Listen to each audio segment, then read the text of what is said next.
Hello, जय श्री कृष्णा, जय श्री राम, जय श्री राधे राधे, जय श्री महाकाल।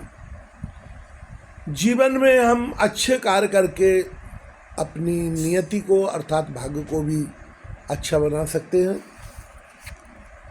पुनर्जन्म का सिद्धांत हमें यह बताता है कि जैसा बोओगे वैसा ही काटोगे। आखिर ऐसा क्यों है कि किसी भी व्यक्ति के पास जीवन की सारी खुशी और दौलत है, वही कोई दुख और कष्ट में जीवन गुजार रहा है।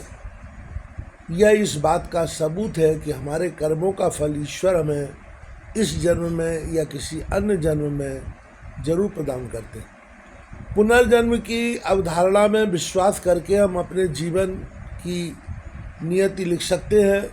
हमारे जीवन की दिशा को आकार देने और अपने भाग्य का दायित्व समझने में भी यह अवधारणा एक मौलिक भूमिका अदा करती है।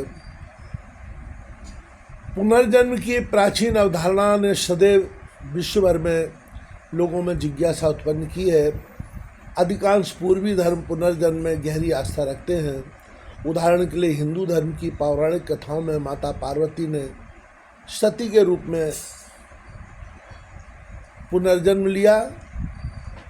सती ने माता के रूप में पुनर्जन्म लिया। पहला जन्म सती के रूप में हुआ भगवती पार्वती जी का, दूसरा जन्म पार्वती के रूप में हुआ और सती से ही अन्य माताओं का प्राकट हुआ। यमराज द्वारा विदुर के रूप में जन्म लिया गया। अम्बा ने शिखंडी के रूप में पुनर्जन्म लिया। पश्चिम में प्लेटो और सुकरात जैसे प्रसिद्ध दार्शनिकों ने पुनर्जन्म के बारे में बात की है, लेकिन हाल ही में वैज्ञानिक अध्ययनों ने भी इस बात की पुष्टि की है कि विभिन्न संस्कृतियों के कई लोगों को अपने पिछले जन्मों के विवरण याद है।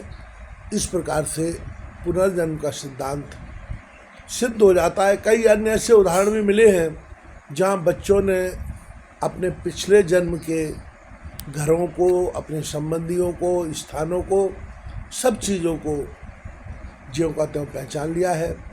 इससे पुनर्जन्म सिद्ध होता है। तो हमें यह ध्यान में रख कर के कि हमारा पुनर्जन्म होता है, जब तक कि हम मुक्त नहीं हो जाते हैं, तो हमें अच्छे कार्य करना चाहिए, धर्ममय कार्य करना चाहिए और दूसरों को सुख पहुंचाने के कार्य करना चाहिए और अच्छे कार्य करके हमें भगवत प्राप्ति करना चाहिए। इससे हमारे दुखों का भी निवारण होता है।